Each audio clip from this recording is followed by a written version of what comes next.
పితా పుత్ర పవిత్ర ఆత్మనామమున ఆమేన్. ఆమేన్. ప్రభువు మీతో ఉండునుగాక. మీ ఆత్మతో ఉండునుగాక. పునీత మత్తయి గారు రాసిన పవిత్ర సువిశేషములోని భాగము. ప్రభువా మీకు మహిమ కలుగునుగాక. 5వ అధ్యాయము 14వ వచనం నుంచి 16వ వచనం వరకు. మీరు లోకమునకు వెలుగై ఉన్నారు. కొండపై కట్టబడిన పట్టణము మరుగై ఉండజాలదు. ఇంటనున్న వారికి అందరికీ వెలుగునిచ్చుటకై దీపమును వెలిగించి దీపస్తంభము పైననే ఉంచెదరు, కానీ కొంచెము క్రింద ఉంచరు కదా. ప్రజలు మీ సత్కార్యములను చూచి పరలోకమందున్న మీ తండ్రిని సన్నుతించుటకు మీ వెలుగును వారి ఎదుట ప్రకాశింపనిండు. ఇది క్రీస్తు సువిశేషము. క్రీస్తువా మీకు స్తుతి కలుగునుగాక. క్రీస్తునాథుని యందు ప్రేమ కలిగినటువంటి సహోదరి సహోదరులారా, 1170వ సంవత్సరంలో జన్మించి 1203వ సంవత్సరంలో గురువుగా అభిషేకింపబడి 1206వ సంవత్సరంలో మారు మనస్సు పొందినటువంటి స్త్రీల కోసం ఒక ప్రత్యేకమైనటువంటి సభను స్థాపించి 1215వ సంవత్సరంలో ఆర్డర్ ఆఫ్ ప్రీచర్స్ అనేటువంటి డొమినికన్ సభను గురువులకు స్థాపించి అనారోగ్యము చేత 1221వ సంవత్సరంలో మరణించినటువంటి పునీతుల గురించి ఈరోజు తల్లి తిరుసభ ధ్యానం చేయమని మనందరినీ ఆహ్వానిస్తూ ఉన్నది. ఆ పునీతుడు ఎవరో కాదు, ఆయన జీవిస్తూ ఉన్నటువంటి సమయంలో చెలరేగినటువంటి దుర్బోధను విచ్ఛిన్నం చేస్తూ కథోలిక విశ్వాసాన్ని బలంగా చాటినటువంటి పూజ్యులు, గురువులు, పునీతులు, పునీత డొమినిక్ గారు. ఈరోజు ఆయన స్మరణను చేసుకుంటున్నటువంటి మనము ఆయన జీవితాన్ని ధ్యానం చేసుకుంటూ ఆ జీవితం ద్వారా ఎటువంటి పాఠాలను నేర్చుకోవాలో అనేటువంటి చిన్న ఆలోచన చేద్దాం. ప్రియ సహోదరి సహోదరులారా, వారి యొక్క అమ్మగారు గర్భముతో ఉన్నటువంటి సమయంలో డొమినిక్ గారిని మోస్తూ గర్భముతో ఉన్నటువంటి సమయంలో ఆమె ఒక కలను కంటూ ఉన్నదట. ఏంటండి ఆ కళ అంటే, అకస్మాత్తుగా ఆమె కడుపులో నుంచి ఒక వేట కుక్క బయటకు వచ్చి ప్రపంచమంతా పరిగెడుతూ ఈ యొక్క నోటిలో ఒక కాగడాన్ని ధరించి తను వెళ్ళినటువంటి చోటంతా కూడా ఆ యొక్క ప్రాంతాన్ని కాలుస్తూ ప్రపంచమంతా కూడా నిప్పుతో అగ్నితో కాల్చినటువంటి వైనాన్ని తను ఆ కలలో చూస్తూ ఉన్నదట. కొన్ని సంవత్సరాల తర్వాత పునీత డొమినిక్ గారు పెద్దై ఆ యొక్క లోకాన్ని దేవుని యొక్క వాక్కు అనేటువంటి అగ్నితో కాల్చినటువంటి విధానాన్ని ఆ యొక్క తల్లి కనులారా చూస్తూ ఉన్నదట. ప్రియ సహోదరి సహోదరులారా, ఈరోజు ఆ పునీతుని యొక్క జీవితంలో తను పాటించినటువంటి 3 సుగుణాలను మీ అందరికీ కూడా తెలియచేయటానికి చిన్న ప్రయత్నం చేస్తాను. 1, ప్రేమ సాయం అనేటువంటిది కేవలం మనం బోధించేటువంటి మాట్లాడేటువంటి మాటల్లో కాకుండా అది చేతలలో చూపించబడాలి అనేటువంటి సత్యాన్ని తను బలంగా నమ్మినటువంటి వాడు. ఆయన గొప్ప ప్రసంగికుడిగా మారకముందు ఒక సాధారణమైనటువంటి విద్యార్థిగా విద్యను అభ్యసిస్తూ ఉన్నటువంటి సమయంలో ఆ ప్రాంతంలో ఒక కరువు దాపరిస్తూ ఉన్నదట. ప్రజలందరూ కూడా ఈ యొక్క కరువులో ఆకలితో బాధపడుతూ ఉన్నటువంటి సమయంలో దాన్ని చూడలేక అప్పుడు వారు చదువుకుంటున్నటువంటి ధర్మశాస్త్ర గ్రంథాలను, అవి చాలా ప్రాముఖ్యమైనటువంటివి, చాలా అరుదైనటువంటివి, చాలా ఖరీదైనటువంటివి, జంతు చర్మం మీద లిఖింపబడుతూ చాలా తక్కువ మంది దగ్గర ఉన్నటువంటి ధర్మశాస్త్ర గ్రంథాలు. ప్రియ సహోదరి సహోదరులారా, ఆ ప్రజల ఆకలి తీర్చడానికట ఈయన ఆ యొక్క ధర్మశాస్త్ర గ్రంథాలను తీసుకొని వెళ్ళి ఉన్నతమైనటువంటి వాళ్లకు వాటిని అమ్ముతూ డబ్బులను తీసుకొని వచ్చి ప్రజలకు దానం చేస్తూ ఉన్నాడట. ఇది చూసినటువంటి పెద్దలు వచ్చి ఆయనను ఖండిస్తూ ఎందుకు ఈ రకంగా చేశావు అనేటువంటి మాట అడిగినప్పుడు ఆయన ఇచ్చినటువంటి సమాధానం, ప్రియ సహోదరి సహోదరులారా, జీవముతో ఉన్నటువంటి మనుషులు ఆకలితో బాధపడుతూ మృత్యువాతకు గురవుతున్నటువంటి సమయంలో దాన్ని చూస్తూ కూడా మరణించినటువంటి జంతువుల యొక్క చర్మంపై రచించినటువంటి దాని నుంచి నేను చదువుతూ నా కాలాన్ని గడపలేను అనేటువంటి మాటను తెలియజేస్తూ ఉన్నాడట. ప్రియ సహోదరి సహోదరులారా, ప్రేమ, సాయము అనేటువంటి సత్యాలు కేవలము మాటల్లో కాదు, అవి అవసరమైనప్పుడు నీ కంటి ముందు అవి చేయవలసి వచ్చినప్పుడు అవి కేవలము మన నోటి నుంచి జాలువారేటువంటి మాటలలాగా కాకుండా మన చేతులలో చూపించబడేటువంటి సత్యాలుగా మారుతూ ఉండాలట. ఇది డొమినిక్ గారు బలంగా నమ్మినటువంటి సిద్ధాంతం. ప్రియ సహోదరి సహోదరులారా, ఇక ఆయన నమ్మినటువంటి రెండవ బలమైనటువంటి సిద్ధాంతం ఏమిటి అంటే, సత్యం అనేటువంటిది ఎప్పుడూ కూడా అరుపులతో కాదు, కేకలతో కాదు, కోపముతో కాదు, పగతో ప్రతీకారాలతో కాదు, ఒకరి మీద విద్వేషముతో కాదు, సత్యం అనేటువంటిది ఎప్పుడూ కూడా ప్రేమతో ప్రకటింపబడాలి.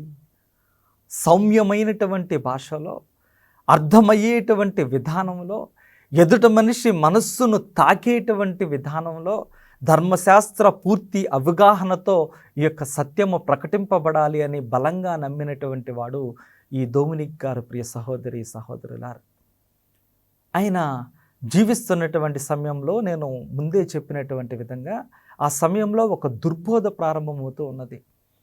ఈ క్రైస్తత్వంలోనే అంతర్యుద్ధం మొదలైందట. కొంతమంది ప్రజలు ఈ యొక్క దుర్బోధన చేయటం ప్రారంభించారు. ఆ దుర్బోధ పేరు కథోరిజం లేదా ఆల్బిజెన్షియనిజం అని చెప్పి అంటూ ఉండేవారు. ఈ దుర్బోధ యొక్క భావజాలం ఏంటి అంటే, ఈ ప్రపంచం చెడ్డది, శరీరముతో ఉన్నటువంటి ఈ మానవుడు కానీ మానవ జీవితం కానీ చెడ్డది అనేటువంటి దానిని బలంగా నమ్ముతూ ఉండేవాళ్ళు. ఈ రకంగా నమ్ముతూ వాళ్ళు చేసినటువంటి అభియోగం ఏంటి అంటే, క్రీస్తు నిజంగా దైవ మానవ స్వభావం కలిగినటువంటి వాడు కాదు, క్రీస్తు కేవలము దైవ సంభూతుడే కానీ పాపముతో చెడ్డగా ఉన్నటువంటి యొక్క శరీరానికి క్రీస్తుకు ఎటువంటి సంబంధం లేదు, క్రీస్తు ఈ మానవ స్వభావం కలిగినటువంటి వాడు కాదు, కాబట్టి ఈ దివ్య సంస్కారాలైన దివ్య సప్రసాదము లేదా ఈ శరీరానికి ఇవ్వబడుతూ ఉన్నటువంటి ఇతర దివ్య సంస్కారాలు అన్నీ కూడా అబద్ధాలే అనేటువంటి మాటను వాళ్ళు ఆ సమయంలో ప్రకటిస్తూ భయంకరమైనటువంటి దుర్బోధన ప్రారంభిస్తూ ఉన్నారు. ప్రియ సహోదరి సహోదరులారా, దురదృష్టం ఏంటి అంటే, ఆ కాలంలో ఉన్నటువంటి రాజకీయవేత్తలు, ఆ కాలంలో ఉన్నటువంటి ఉన్నతమైనటువంటి కుటుంబాలకు చెందినటువంటి అందరూ కూడా దీన్ని నమ్ముతూ చాలామంది దీనికి ఆకర్షితులై, నిజమే కదా, ఈ శరీరం వల్లనే కదా పాపాలకు మనం లోనవుతూ ఉన్నాం, అంటే ఈ శరీరం చెడ్డది కదా, కాబట్టి వీళ్ళు చెబుతూ ఉన్నటువంటిది నిజమేమో అనేటువంటి అబద్ధానికి ప్రభావానికి లోనై అందరూ కూడా అటువైపు వంగుతున్నటువంటి సమయంలో అప్పుడు ఈ డొమినిక్ గారు కథోలిక విశ్వాసాన్ని బలంగా మరొకసారి ప్రజల మనస్సుల్లో నాటడానికి కంకణం కట్టుకుంటూ ఉన్నారు. ఏ ప్రాంతంలో అయితే ఈ యొక్క దుర్బోధ ఎక్కువగా ప్రకటింపబడుతుందో ఆ ప్రాంతాలనే ఎంచుకుంటూ అక్కడికి వెళ్ళి ఈ యొక్క కథోలిక విశ్వాసం గురించి మరొకసారి బలంగా బోధించినటువంటి వాడు. ఈ ఈ ఈ కథోలిక విశ్వాసాన్ని బలంగా బోధించటానికి ఆయన ఎంచుకున్నటువంటి అంశాలు ఏంటి అంటే, స్పష్టమైనటువంటి ధర్మశాస్త్ర అవగాహన, 2 సౌమ్యమైనటువంటి భాష, 3 కఠినమైన సంపూర్ణమైన పేదరికం. దీనిని చూస్తూ ప్రజలు ఈ పేదరికంలో ఉన్నటువంటి ఈ యొక్క వ్యక్తిని చూస్తూ వారు ప్రభావితులు కావాలి అనేటువంటి ఆలోచనతో డొమినిక్ గారు తన జీవితాంతం కూడా ఈ పేదరికాన్ని అవలంబిస్తూ ఉన్నారట. ప్రియ సహోదరి సహోదరులారా, ఒకరోజు ఆయన ఒక విడిది గృహానికి వెళ్ళారట. ఈ రకంగా విడిది గృహానికి వెళ్ళినప్పుడు అక్కడ ఆ విడిది గృహ యజమానురాలతో సంభాషణ మొదలు పెడుతూ ఉన్నాడు. ఈ సంభాషణట రాత్రంతా కూడా జరిగిందట.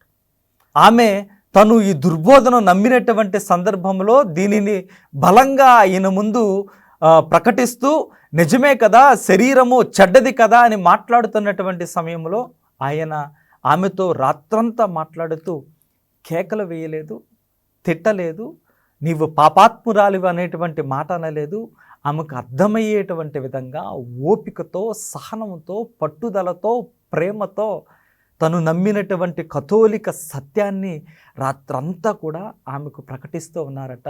తెల్లవారు జాము వరకు కూడా తను చేసినటువంటి ప్రయత్నం సఫలీకృతమై ఆమె తిరిగి కథోలిక విశ్వాసంలోనికి వస్తూ తన జీవితాంతం వరకు కూడా కథోలిక విశ్వాసంలోనే ఉన్నదట. అంత బలంగా కథోలిక విశ్వాసము కోసం తన యొక్క శక్తిని, సమయాన్ని, శ్రమను ధారపోసినటువంటి వాడు ఈ పునీతుడు. తను నమ్మినటువంటి మూడవ సిద్ధాంతం, ప్రియ సహోదరి సహోదరులారా, ఇంత కఠినమైనటువంటి పేదరికముతో దేవుని సువార్తను అంత సంతోషంగా అతను ప్రకటించగలిగాడు అంటే తను నమ్మినటువంటి సత్యం ఏంటి అంటే ఇది కేవలము దేవునితో సహవాసములోనే సాధ్యం అనేటువంటి మాటను నమ్ముతూ ఉన్నాడట. ప్రియ సహోదరి సహోదరులారా, తనను చూసినటువంటి తన యొక్క సమకాలికులు మాట్లాడినటువంటి మాటలు, ఆయన ప్రజలు పాపంలో పడిపోతూ దుర్బోధన నమ్ముతున్నటువంటి సమయంలో వాళ్ళను చూసి, లేదా ప్రజలు తన దగ్గరకు వచ్చి తమ యొక్క బాధను వ్యక్తం చేసినటువంటి సమయంలో ఆ బాధను తన బాధగా ఆయన ఆలోచిస్తూ ఆ ప్రజల కోసం ఏడ్చినటువంటి సందర్భాలు తప్ప తను ఏడవటం కానీ బాధపడటం కానీ వాళ్ళు ఏనాడు కూడా చూడలేదట. అంత సంతోషంగా ఆయన ఉంటూ ఉండేవాడట. రాత్రంతా కూడా దేవుని యొక్క బలిపీఠం ముందు ప్రజలు మారాలని చెప్పి కన్నీటి ప్రార్థన చేస్తూ ఉదయమంతా కూడా ప్రజల దగ్గరకు వెళ్ళి నవ్వుతూ పరిచర్య చేసినటువంటి వాడట ఈ యొక్క పునీతుడు. ఆయన గురించి తన స్నేహితులు పలికేటువంటి ఒక అత్యంత గొప్పనైనటువంటి మాట ఏమిటి అంటే, పునీత డొమినిక్ గారికి తెలిసినటువంటి ఒకే ఒక్క జీవిత విధానం ఏమిటి అంటే, ఏకాంతంగా ఉన్నప్పుడు దేవునితో మాట్లాడటం, లేదా ప్రజలతో ఉన్నప్పుడు దేవుని గురించి మాట్లాడటం. ఆయనకి తెలిసింది ఇదే, ఆయన పాటించినటువంటి జీవిత విధానం ఇదే అనేటువంటి మాటను తన స్నేహితులు తెలియచేస్తూ ఉంటారు.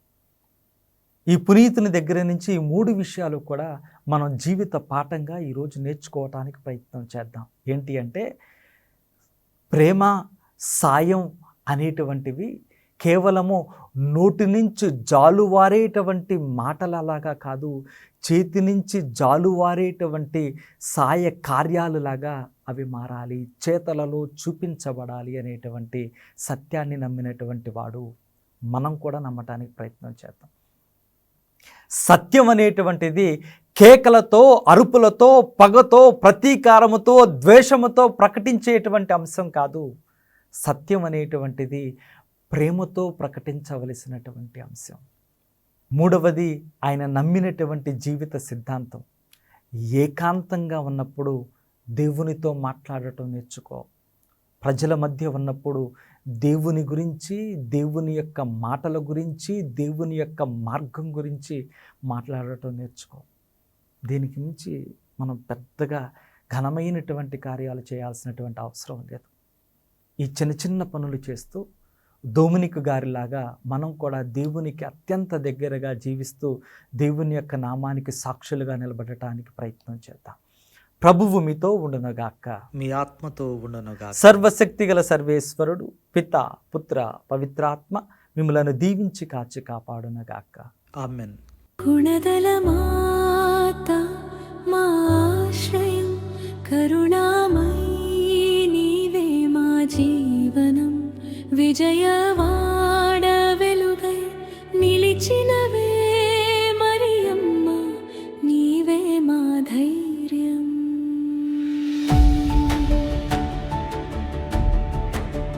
కొండపై వెలసిన పవిత్ర రూపం, కోట్ల